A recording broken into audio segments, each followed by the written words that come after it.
I've already mentioned in my iPhone 12 Pro Max video that the 12 series was the best until they made it the worst, but just like the iPhone 13 and 16, this isn't the case. See, the iPhone 11 was bad, but the 12 was actually pretty good. Well, good enough. The iPhone 12 is good enough.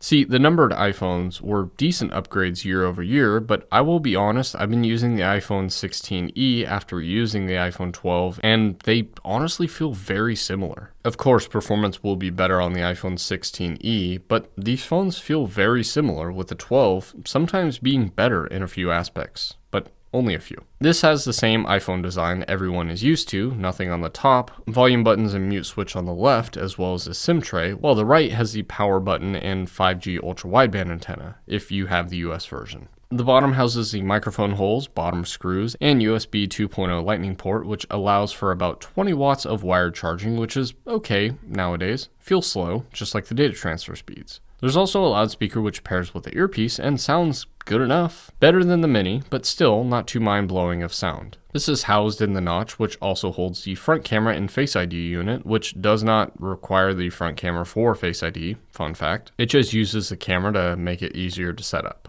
This is a flat 6.1-inch 1170p OLED panel that runs at 60 Hz, just like the rest of the 12 series and every iPhone before it. This is protected by a ceramic shield, but no. Image and brightness at around 625 nits looks really great on here, even given the age, surprisingly. It goes up to 1200 nits, but when? While the front is ceramic shield, that means that it scratches easier and breaks are harder to do, but never impossible. The frame is aluminum, but the back is just glass. No special name here. It's a glossy piece with an Apple logo, while the camera island has a matte finish and looks the same as the iPhone 11 with 2 cameras, flash, and a microphone. All of this combined, we get a 5.78-inch tall phone and a 165-gram weight, which feels good in the hands. As for connectivity, of course, we have 5G, being the first iPhone series to do that, as well as Wi-Fi 6 and Bluetooth 5.0. Moving inside, we get a 2,815 milliamp cell, mine being in good condition, and the battery life is okay.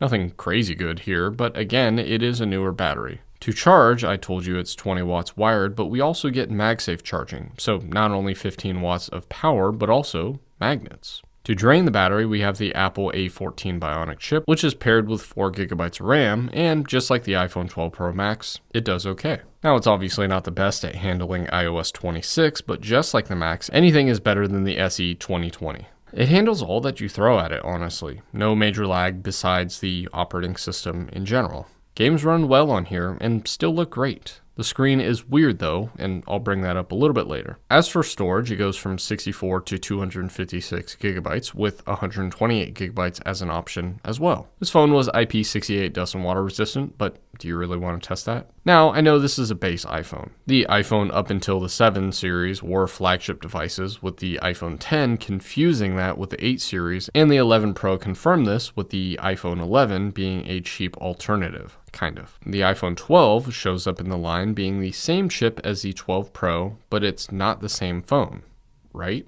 Well, it's the same screen, battery, charging port, side button, wireless charging assembly, front camera and Face ID unit, earpiece and speakers, well, you get the point. The iPhone 12 Pro has 6GB of RAM, but honestly, compared to the 12 Pro Max, it doesn't really feel like that much of a difference. The cameras are supposed to be the same sensors too, just with the telephoto on this one, but the screen is the same, the processor is the same, and the battery is the same. So why is the screen 800 nits on the Pro versus 625 nits on the 12? Maybe that extra 2GB of RAM? But the thing is that this phone truly is good enough. The Apple A13 struggles on this operating system, so the iPhone 12 feels like the bare minimum for iOS 26. That said, everything else is good enough, just like the battery and processor. But that doesn't make it a bad thing, and I know this because I actually use the phone.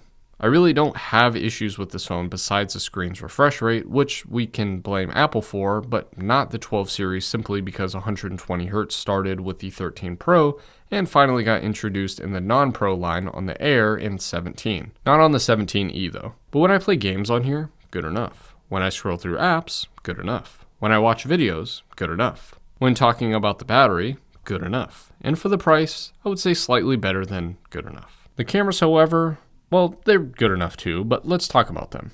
The main camera seems to be the same on the whole 12 series besides the 12 Pro Max, and the 12 Pros have slightly different ultra-wide cameras for some reason. But regardless, the front camera is the same 12 megapixel fixed focus sensor that allows for 4K 60 frames per second and for some decent shots for sure. Then the rear, we have the 12 megapixel ultra-wide camera that essentially does the same thing as the front, being 4K 60 frames per second for video and not focusable as well. Allegedly, the sensor is the same 1/3.6 inch size too, which is pretty funny to see if that's true. Of course, the main camera is the 12 megapixel optically stabilized and focusable sensor, being the only one that can do both of those for all of the cameras. Now, for the HDR haters, there is a toggle to disable Smart HDR, something I don't care about because it makes my personal SDR content look better when I have it in HDR and convert it to SDR, but I do get the comment every once in a while about talking about the benefits of not having newer phones. Anyways, this does 4K 60 frames per second video, obviously, and lacks the Dolby HDR for 60 frames, but does it for 30 frames per second video, which some may see as a benefit, but as someone that shoots at 60 frames per second all the time, I don't like this. Regardless, I'll show you some shots that I took, so enjoy. For a basic phone, the camera is great. This phone was $800 plus brand new, so buy used. And that's my recommendation. This phone is still great to use, actually being noticeably better than the iPhone 11 simply because of the LCD to OLED switch and the design. Kind of just shows that the iPhone 11 was actually a good phone, just in a bad body. But I checked this phone out on Swappa and there's a lot of these phones for sale. Over 500 for sale is wild. But 128 gigabytes can be found under $200, and think the Android comparison would be something like a Qualcomm 8 Gen 1 chip, so think OnePlus 10 Pro and S22 series in benchmarks. In real life usage, the iPhone 12 would be the last phone I would consider for that price point and the performance. But really, it's a strange phone because you'd think just get the iPhone 13 or iPhone 14 or iPhone 15. Besides the iPhone 15, however, there's really no huge change from all of those phones, so be confident if you decide to get the iPhone 12. Repairs might actually be cheaper too when compared to newer phones, so there's also a benefit there.